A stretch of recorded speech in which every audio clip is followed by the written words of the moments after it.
Hi, and welcome everyone to our conversation about the shift from project to product and how to keep end users at the center of the work we do while driving business outcomes. My name is Bret Cunningham. I lead the strategy and solutions team for Cognizant Softvision, based in Austin, Texas. Great to connect to everyone globally. I'm lucky to be joined here by Francis Rodrigues, who's a product leader from BlueTriton, formerly Nestle Waters North America. Francis, if you can say hi to the audience and just introduce yourself briefly. Sure. Thanks, Brett, and thanks for having me here. I'm Francis Rodrigues. I'm a senior manager for UX and e-commerce. I'm responsible for two products today. One is a website, a direct-to-consumer website, and the second one is also a direct-to-consumer mobile app native for iOS and Android. I've been with Nestle for over 14 years. And most recently, the division I work for, Nestle Waters North America, as Bret just mentioned, became BlueTriton Brands. So I'm happy to be here today. Well, Francis, maybe let's just kind of start at a high level. Just tell the audience, tell us, let's chat a little bit. What does it mean to have a product mindset? So there is big differences between a project and product, right? So I feel like, as you said, product is a mindset. And the biggest thing that I can think of is you are looking at things from a big picture perspective, right? You are not looking at that small piece, start and end date of a project. You are looking at something overall that first has a roadmap. So that's the first thing. You are taking that step back, looking at something from a big picture, and that big picture would allow you to look at something to align with business objectives. It would allow you to put users or your customers at the center of the product that you are creating. And above all, one of the things that I feel like the product mindset allows you to do a lot is experimentation, so A/B testing. So you can do a lot more when we are looking at things from a big picture perspective in this case. Absolutely. You know, when I think about it, I have conversations. I'm lucky enough to have conversations with CIOs and technology leaders and business leaders across industries. I was having a conversation a couple of weeks ago with a leader actually in the healthcare space. And, you know, I said something, how often I see enterprises in a project environment where they spin up a team for a finite period of time, a finite budget, a finite scope, right? And they hope that that team delivers software on time and within budget, right? But there's no long-term connection. You said something, you know, there's really no long-term connection to the end user. There's no, you know, essentially measuring what's built based on business outcomes. You said something there. You said, you know, you talked about how important it is to be connected to the end user. What are some of the hacks or some of the ways you've found you've been successful at BlueTriton in staying connected to the end user and feeling like their opinion, right, and usage gets driven back into the product roadmap? Definitely. There were a few things, and I can give you an example of the latest product we created, a native app. And one is first that the start of the conversation to create a mobile app was based on pain points from customers, right? Problems with the friction on the experience of the website, and the mobile app would allow us to remove that friction. So we started with the problem, but still when we were giving that task, hey, you need to create this new product, people, and including senior leadership and others in the organization, they will still give you that as a project. So we received that as a project, right? Hey, you need to deliver this, let's say in 6-8 months or whatever that's going to be. But at that moment, when we were given that project, I looked at it and I said, but wait a second, we're not delivering just an app. What is the future? How does this will evolve? How are we going to take this to the next level after we solve that first problem that was given to us, which was remove that friction that some of our customers were having on the website? So it was that mindset of the product. Actually, it's quite recent. And it started in looking, okay, so we're trying to solve a problem, but as we solve this problem, where are we taking this? And that is when that shift started. Like, we're not looking at a project, just, you know, creating something, launching something. We need to think of how this will evolve. And that's when we start talking about product roadmap. How is this going to look a year from now, 2 years from now, 3 years from now? So we were looking at that as a small company within a big company. So as if you are a product manager, like in my case here, which is pretty much what my role is as if I'm the CEO of that mobile app, and then I can understand how much money are we spending with it, how are we taking this product, what is the next thing we're going to do with it. It's putting all of this together, and it's something that honestly started with the simple ask is how are we solving a problem, but then thinking long term, after I solve this problem, where am I taking this to? And that's, I think that was one of the things that it started is still we were going to get people with the project mindset. And again, that's something that will evolve over time, and it requires educating people. It requires educating people in terms of how you aligning this with business objectives, how you align with, first of all, user needs. And if you are launching a product, how does your product match customer expectations, and how customers also will evolve behavior, and how are you adapting your product to that behavior, if that makes sense. Absolutely. And I know I happen to be a customer of BlueTriton Brands. So at our home here in Austin, we get every month a delivery of refreshment and water and other drinking products from BlueTriton. So I'm a user of the products that you're responsible for. I know, from our conversations that as you iterate and deliver on the roadmap, I think you probably have a small set of users that you're able to sort of do kind of quick and dirty usability tests with when new designs, when you come up with new designs or are thinking through the user experience. Tell us a little bit about that. How does that play into, sort of delivering an iterative, quick hit roadmap?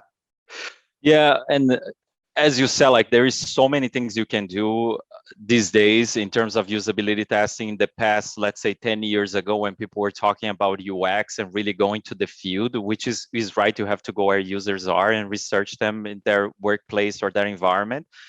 But today, with the technology that we have, there is so many other things you can do usability testing that can go from, hey, we are coming up with a new design and we are not sure about certain interactions. So we create a couple of versions of that design and quickly test and see, how are people going to perceive this feature? Are they going to be more successful in completing a task with the interaction A, or with the interaction B? And we were able, during the design sessions of, we're not sure if you're going to use this chip or if you're going to use a toggle, and quickly test even before you hand anything off to development teams, even before you committed anything to any of the sprints.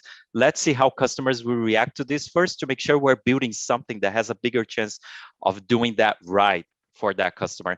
And look again, like looking at this as a product and not as a project allows you to do that, because if you are in a project, you are in that time constraint. Not that you are not in a project running sprints, but with a project, you have a start date and an end date, right? With a product, you were thinking more of, well, we are taking this product and how your features will fit into that roadmap, and how you can test these things quickly with users. So we've done a mix of, for example, as you said, some quick usability tests for prototypes, as we've done like more extensive tests to understand an entire shopping experience, how that customer is reacting to it, if that customer, of course, is successful or not in that journey. Absolutely. When I try to frame the product conversations that I'm having with clients, and when I describe what I might call a mature product organization, they do 3 or 4 things pretty well. Number one, kind of the core model. So there's product leadership that is connected to the end user, that has a long-term view of the software that's being built, and a budget that's aligned with that product, right? That's not finite. It can renew, right, and be assessed to make sure the product is doing well, but the model really is an assumption that there's a long-term product. The second is accountability. So how do we measure success for the product in terms of things like revenue, member satisfaction or usage, right? Customer satisfaction that tie back to business success or business impact. The next one, we've talked a little bit already sort of about the state of mind, right? And making sure that connection to the end user is there. But then talent is another one, right? I have conversations regularly, really both on the product and engineering side, where there's more demand globally for product engineering expertise, including design, product engineering capabilities, than there really is talent. Maybe I want to drill into a couple of those with you just a little bit. Number one, I use the word accountability. So measuring success. You talked a little bit about the products that you're responsible for. Just to give the audience a little bit deeper insight into that, Francis mentioned the web and web commerce as well as the mobile experience. They're really sort of an intersection of commerce, scheduling my deliveries, right? And picking my basket and what are the products that I want to be delivered, managing my accounts, right? And billing and some of those elements. So there's a financial transaction piece to it. How are you measuring success? Is it revenue? Is it usage? How are you measuring success across those products? That's a good question. And honestly, I think in this journey, people have different opinions and different ways of seeing this. And I'll tell you this, the most important thing is that you are measuring, right? And I've had experiences where because of time, because you are in a time crunch, you have to get something done and you forget sometimes to put your thoughts together to say, hey, we really need to manage, in this case, measure, or even take a step back and say, how do we define success? How do I know I'm solving a problem, right? So in this case, there are certain things, if we're talking in a shopping experience, like in our case, or let's say, quote unquote, subscription model, basket size is something really important, right? I want to understand, for me, of course, customer satisfaction.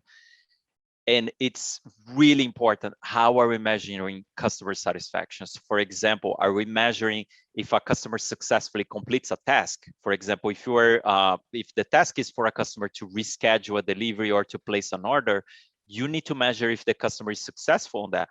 And what I tell you is not only you have to measure that, you need to understand what is the right touch point for you to measure. So for example, are you sending a survey to a customer a day after or a week after that customer interacted with your product? Or you choose to do an intercept at the moment the customer is completing that task. So this is one of the things we're evolving that I noticed is people, and again, like the whole concept of recent memory, you just experience something as you are using an app, you see that experience for you to rate an app. And I think both for a website and an app, that's the right thing to do as a customer is interacting with your product. And if customer satisfaction is something you want to measure, which I think it's one of the first things you should, it needs to be right after a customer interacted with your product and not like days after or a week after, like we experienced in the past of sending a survey and asking, how was your interaction? Some customer may not even remember that. So in terms of, again, back to your question, we measure a customer satisfaction as the first one, increasing basket size. For the mobile app in specific, we're not measuring engagement, how people are using it, because it's a subscription model, so you're not engaging every day, but we're measuring how many people are downloading and they're actually successfully logging in and using the app, right? So that's a way to measure success as well. And if they are using, can they complete tasks successfully? So which in many of these cases, if they are, it means that you have a successful product. So you start with that. And sometimes, again, with the measurement, the most important thing, you have to do it.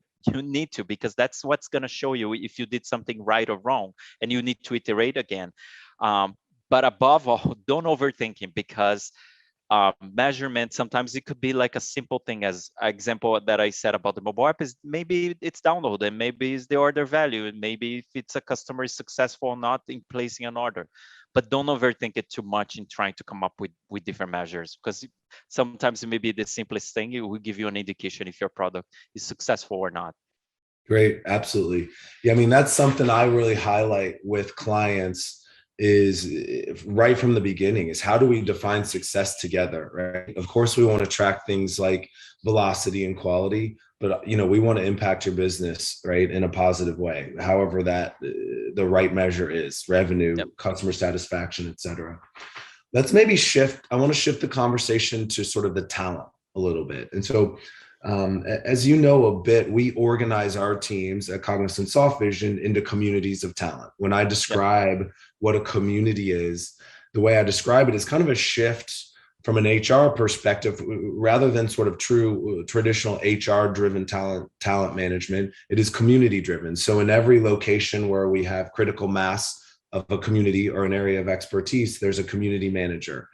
One of the things that we're proud of, that I think is really shows, publicly, frankly, is some of the thought leadership that we bring to market. We really encourage our teams to bring thought leadership and innovation to the work they do with clients.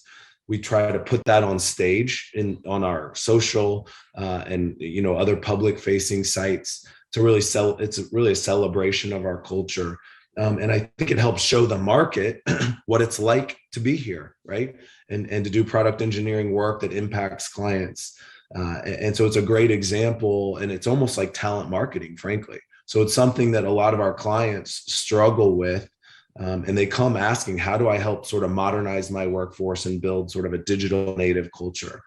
What are some of the things you've seen either at BlueTriton or with your partners that's kind of successful from a culture perspective? How do you attract the right talent and even foster it internally, once folks are there, if people need to kind of move towards and get more comfortable with the product approach? And I can say that I'm very familiar with the way that you guys work, and I feel like, honestly, like this is a big strength that you guys have in the way that you organize the teams. And I'll tell you why. Working with different agencies as well, I see all the different types of ways of working and organizations. One, you have three main disciplines: design, product, and engineering. And for you to be successful, and again, like because of my past experiences, and then working and being exposed to the model that you just explained, one of the things, people are not working silos. So design's not working designs and then handing off and working with product and then handing off to engineering. Everybody's working together so they can bring the different perspectives, right? And for you to not only attract but to retain talent, somebody who is in engineering, who is a developer, but this is exposed to design and product, that's great learning for somebody who is engineering, not only to get that perspective, because sometimes what you're doing, you are sitting there, you are coding something, but you're getting the perspective and what is the problem that I'm solving. And then again, it doesn't matter if you are in product, in design, or engineering. The first thing that I would say it's important for you as somebody working on something, on a product, is what is my impact? And you could be a developer, you could be QA, you could be a product manager. There is impact in what you are doing. When you work together, the different perspectives that I see people bringing to the table, a designer presenting something, and then development chiming in and saying, hey, I understand that design, but this is going to bring some complexities for us in the code. That open conversation, both from product design engineering with businesses, I think is the most healthy type of conversations that you can have, because you are bringing all these different perspectives, and in the end you have a problem to solve for a user, for a consumer, for a customer, right? So when you are bringing a perspective, a design is putting something together, development chimes in and say, hey, what if we create this different way, because this is going to bring certain complexities for us in the code, it's going to be more maintenance maybe, and you can have that open conversation. So I think that for me, that's the road for people to learn, for people, again, for you to be user-centered, for you to have that user-centered mindset starts with us, right? Starts with me putting myself into the shoes of a developer or a designer, and the same back and forth. So I feel like that's the first thing, is people working together, the different disciplines, and exchanging ideas. And in the end, you have one problem to solve or multiple problems to solve. But when you have that open dialogue, and not only a designer putting something, handing it off to a dev team, coding, sending it back, shipping a product, I think that it makes a product, or the probability that a product is successful much higher than working in silos. Think you are on mute, Bret. Thanks, Francis. Apologize. Maybe switching subjects just a little bit. Obviously, the world changed about 18 months ago, right? Where everyone was hunkered down at home, right? Living sort of virtually or remotely or more distributed. Maybe if you just take a step back and kind of look big picture, and you kind of think about retail and consumer goods and consumer expectations in the market, and how have you seen them change, broadly? And then if you bring that back to your business specifically, I know obviously you guys, as you've said, you've invested in mobile more heavily recently. Was that impacted, or what was the kind of change in how people were living? Did that help drive that? Talk a little bit about how it's impacted your business specifically as well. Yeah, so this past year with the pandemic, of course, we saw the shift in behavior, and this e-commerce was already a huge thing. So let's not say that it was the pandemic, right? It was already huge, but the pandemic open up other ways for e-commerce. And I still am a big believer that first it's mobile, like people are using their phones, and I see that when we look at analytics, people using a lot more the mobile device, not only to research about something and then go to a computer and finalize the purchase, but that purchase is being finalized on a mobile device. I'm a big believer that we need to create frictionless experiences, so people want something easy. I remember 1.5 years ago, there were places or restaurants that I couldn't go to Grubhub or any of these apps and order from my own neighborhood. And with the pandemic, those same restaurants, they don't not only offer like Uber Eats or Grubhub or Seamless and any of this, but they have their own website for you to place orders. And this is a huge thing for that mom and pop small restaurant in New York, now having their own website for you to order, pick it up, or delivery, and not rely only on these other platforms, Uber Eats and Grubhub and Seamless. And the main point of that is friction. People want something easy to use. They don't want to think about it. And this is the whole concept. Don't Make Me Think is one of my favorite books in usability, by the way. But it's all about friction. You want things that it's easy to use. So in our case, when we applied that to us, and when people were asking me, what is the shiny feature that you're going to create for the app, I was like, actually, I want an app that it's easy to use. People don't have to think. They can log in easily. They have their delivery that is ready to go. They don't have to say, oh, where is my password? Where is my user? Even if that's the simplest and the most boring thing, because we're talking about login, is the most important one, because if that person cannot get into your website and access information, that person can't do anything. So that for me is the first thing, is creating something that is frictionless. Absolutely. So a couple things that I'd add, maybe to answer my own question there and kind of build on that. I like frictionless as a good theme. Another thing that I'm seeing is brands, consumer goods and retailers and brands starting to measure their digital properties based on daily engagement. Very similar to social, right? The social channels measure themselves based on daily engagement. They want you and I and all of us to interact on a daily basis, tell the world what we're doing, connect, right? Like each other's comments, etc. And brands are starting to do the same thing. How can I get a customer coming back, my regular customers coming back every single day, right, to engage with the brand? The second is, I like frictionless. I'm seeing brands work to try to, I'll say experiential, but really reconnect people, right? Reconnect individuals outside of a physical store. So in the beauty space, beauty brands trying to figure out, how do I enable my beauty consultants to connect with my customers virtually, digitally, give them personal recommendations, right? The idea of, a makeover in the department store became much more difficult, right? Impossible. So how do we replicate that so that each consumer feels like they have a personal, touch, et cetera, from that beauty consultant? So I think those are a few things that I'm seeing, brands trying to recreate what used to happen in the physical world in a natural and fun way, sort of in the digital world, so to speak, and change the way they're measuring their digital properties effectively.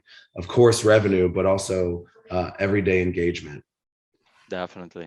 What sort of things do you see kind of coming in terms of transformations in the future? Number one, or kind of another fun one, think about, what are some of the consumer brands that you think are doing it well, in terms of that you use on a regular basis, or that you think their apps or other digital experiences are ones maybe you look to as benchmarks or example in the space?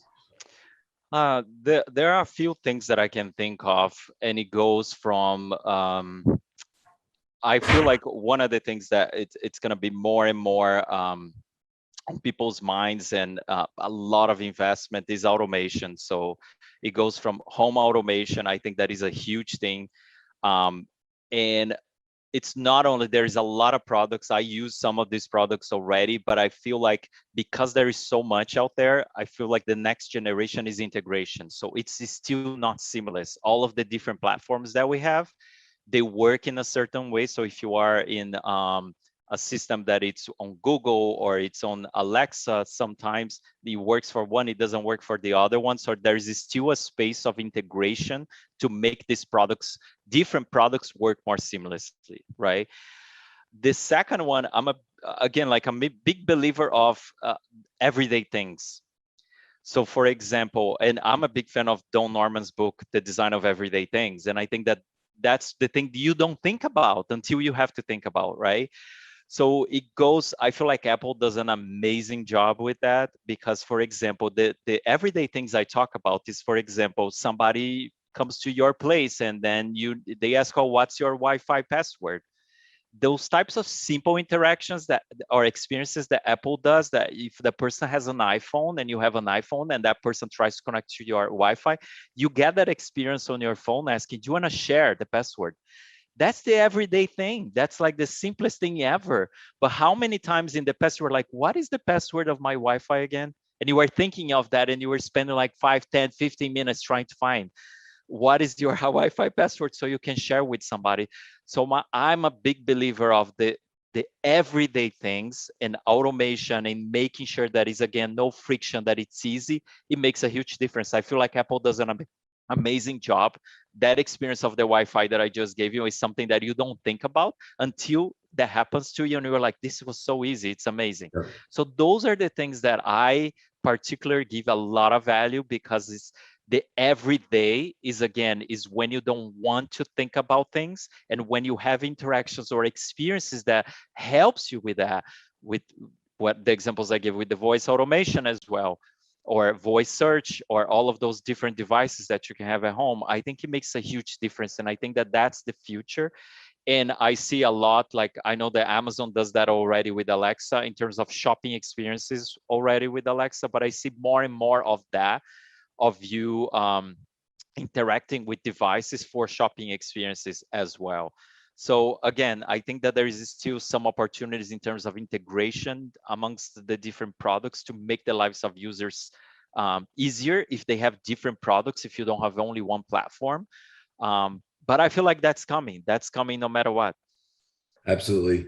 I want to respond to that, but before I do, I'll just remind the audience, please use your audience question chat window to fill in questions, and we'll go through those and start answering those in just a couple minutes as well. You know, Francis, one of the other trends that I'm seeing in the market, I like sort of the example of the Wi-Fi sharing. I really like the sort of the home. We have Alexa around our room, and the boys, right, turn lights on and off. We even sometimes, just last week, I was in one of the rooms with our 3.5, almost 4-year-old, and the 7-year-old was playing. I kept turning the light on, and he was in his room quietly telling Alexa to turn it off. And I'm like, what's going on? He totally had me. Anyway, fun games with some of the kind of product-centric, customer-centric. One of the other trends that I'm seeing is subscriptions, right? And so, and a great way for brands, which I think has been a good evolution, very product-minded sort of evolution, the subscriptions that show up every month that become more and more personalized, right, to the end user. I was spending time with one of the big retailers in the pet space, who's thinking about subscriptions and how to personalize subscriptions. And they asked, what are some of the subscription-based offerings out there that kind of lead the market or that you like? Certainly ones like Prime, Amazon Prime come to mind, frankly, as one of the leaders or the benchmarks. Frankly, one that we use that I think is very customer-centric and kind of product-minded, Home Chef, is one where we get regular meal deliveries on a weekly basis. Each week, my wife and I sit down, what are the ones that we want, to pick, right? And it feels like it's kind of custom built for us. So that's a little bit fun. I think, one of the challenges that I see if I really shift back and kind of think about enterprises shifting from sort of a project to product mindset.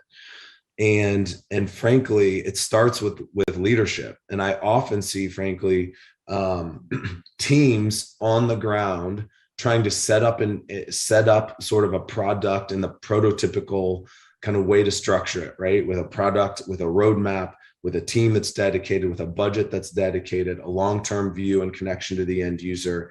And then somewhere along the way, the CIO or an executive says, wait a second, what am I going to get, by when, and for how much, right? Which oftentimes sends everything sideways and into a frenzy. Teams have to stop or slow down and go through major sizing, exercises or initiatives. They have to look a little further into the future and be a little less agile and iterative.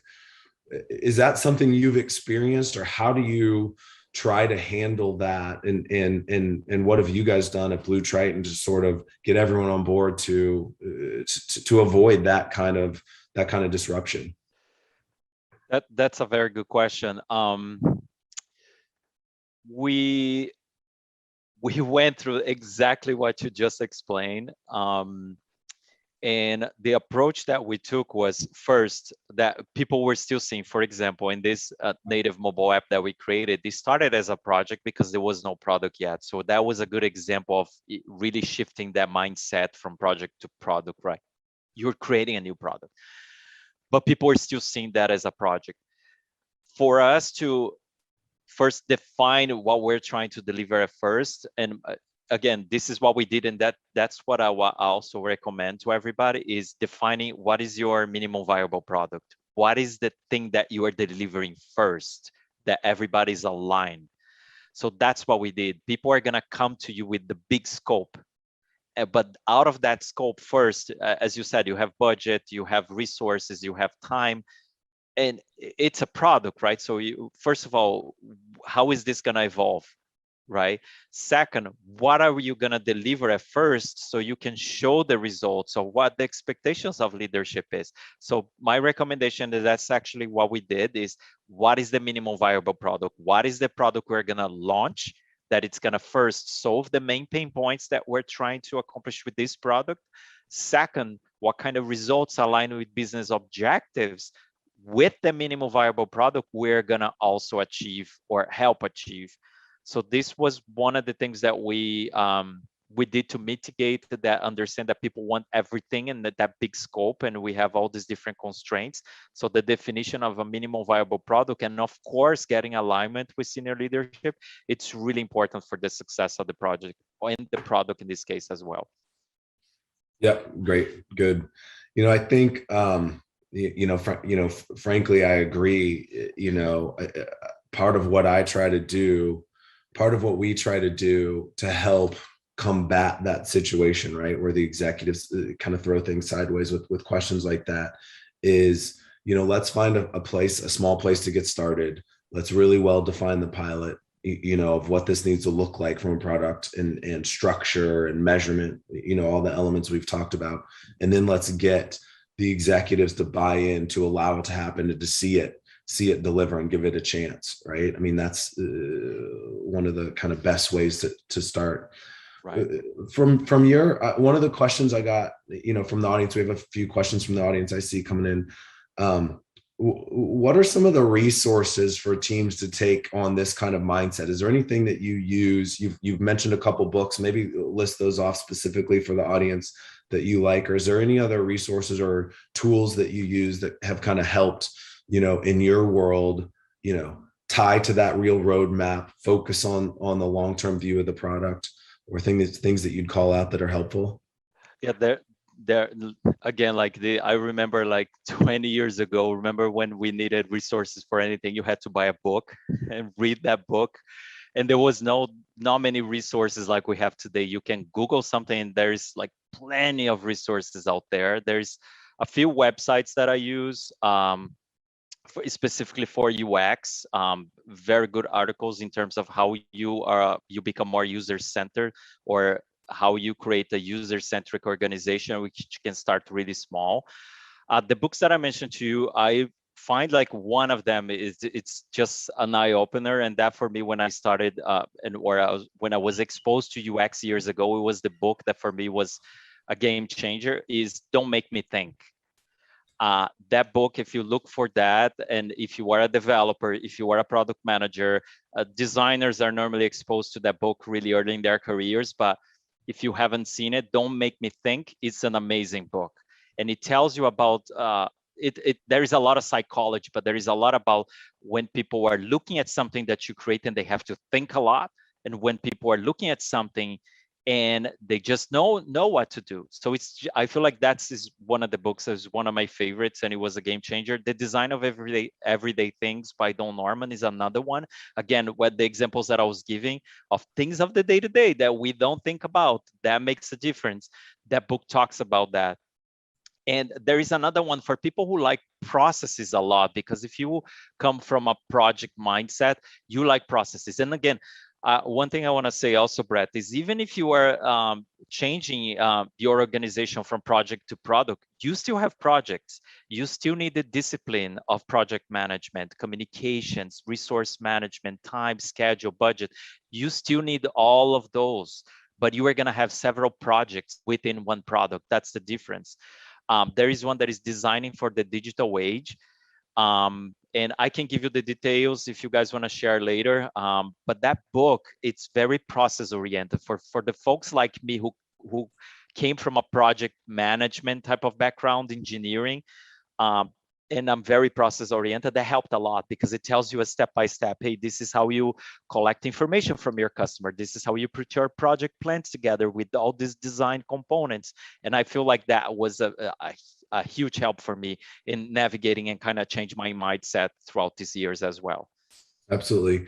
If I try to answer that question as well, a few things I think of. First of all, I kind of think of the tools that we're using today, right, to replace the interactive product workshops and other things that used to happen in the studio every day with clients. So tools like Miro, right, as one, right, sort of the virtual sticky notes, right, is the way I describe it.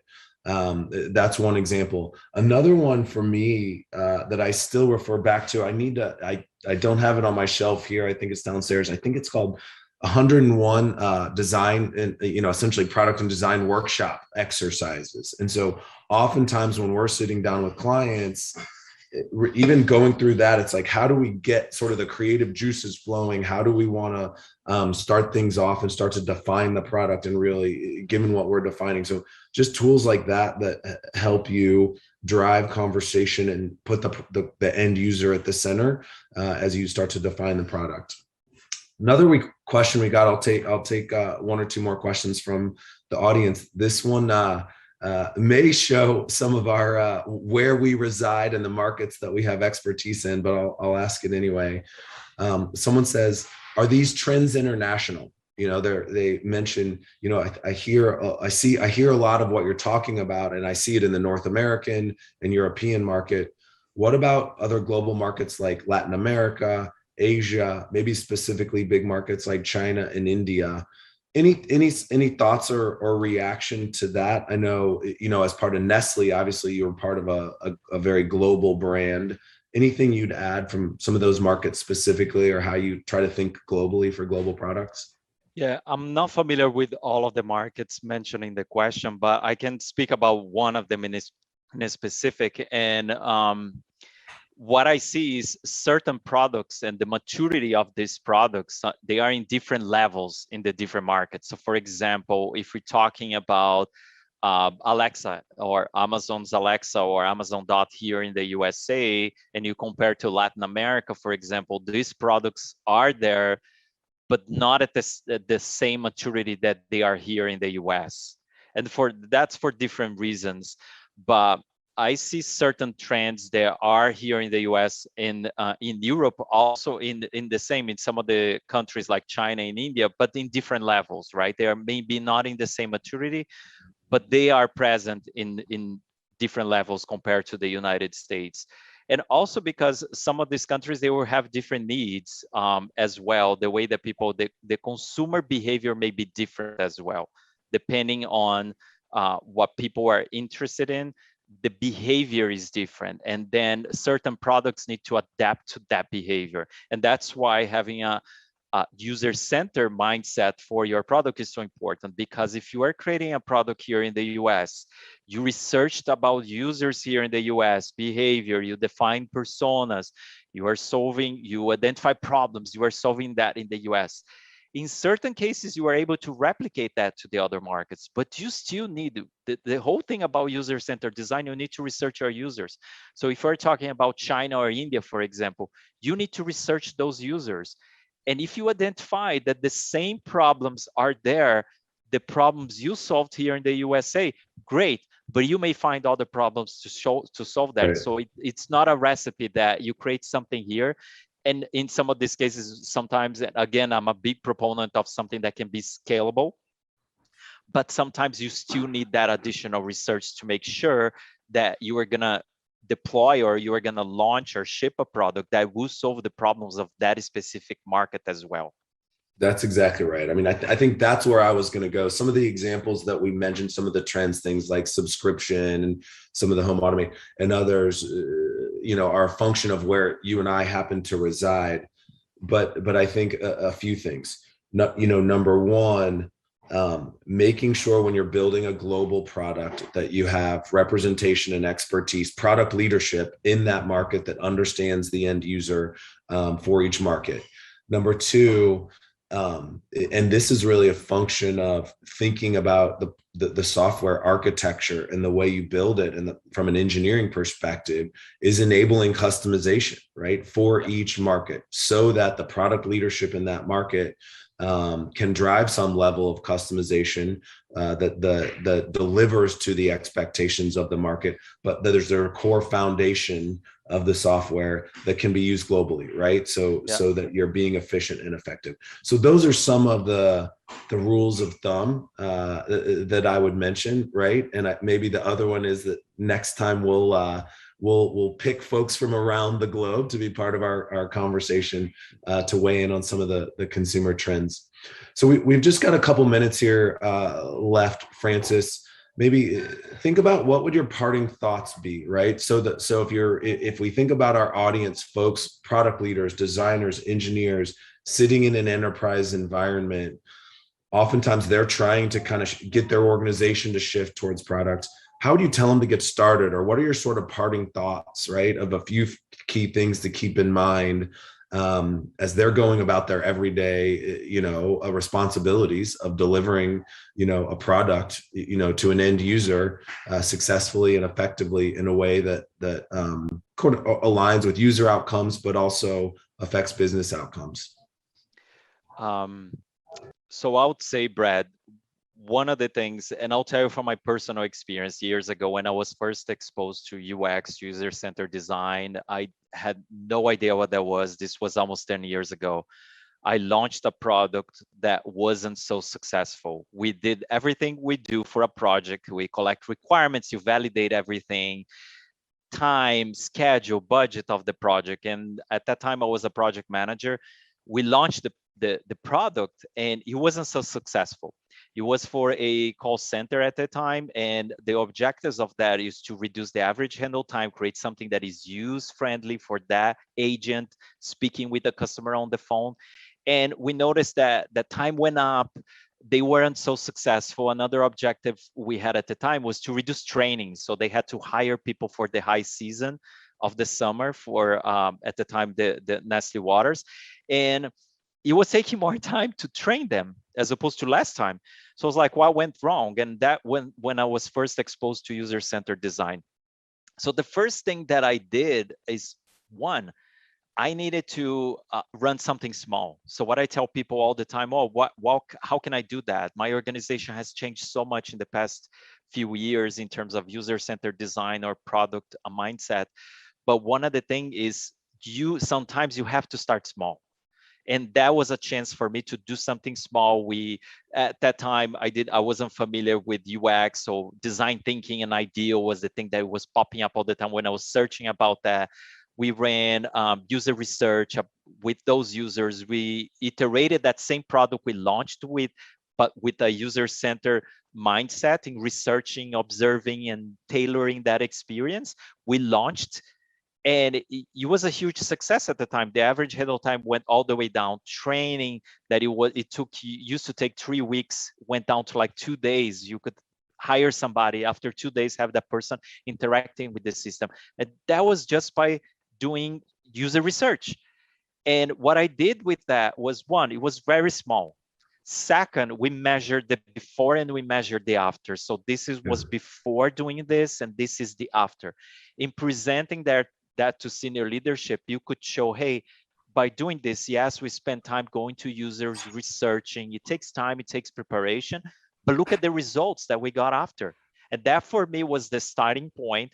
After that, we ran so many other projects, and the organization changed so much, of course, but I started small. So what I tell people is, one, it doesn't matter if you are in engineering, if you are in product, if you are in design. User-centered design is not only for a design, a UX team to do it, it's for everybody. It's for your mind. And first of all, when you are doing something, you are trying to solve a problem. So always ask yourself, am I solving the problem in the end? And how are we measuring? How am I defining if I'm successful or not? And sometimes it's going to be difficult to come up with the way you are going to measure the before and after, but that's a good start for you to show the value of following a user-centered design and following that and aligning that with the business goals that you are trying to achieve. And above all, am I solving a problem or not in the end? Absolutely. I love it. I love kind of starting with the problem in mind that you're solving. A couple things that I'd add, especially to sort of the engineers in our audience. I think what I'd really encourage, we've talked about things like starting small, understanding the end user, right? And really kind of having a pilot for a well-structured product that you can prove the model. I'd also encourage folks to start thinking, how do we shift from the mindset of building the product right? You can build a product right. You can build software right by doing it with high velocity, iterative, regular releases, high automation coverage, right? But it can be the wrong product, right? As you just said, you sort of failed. Maybe your team actually built that software efficiently, right, for the call center. Yep. But when it launched, it didn't have the end user in mind and it wasn't successful.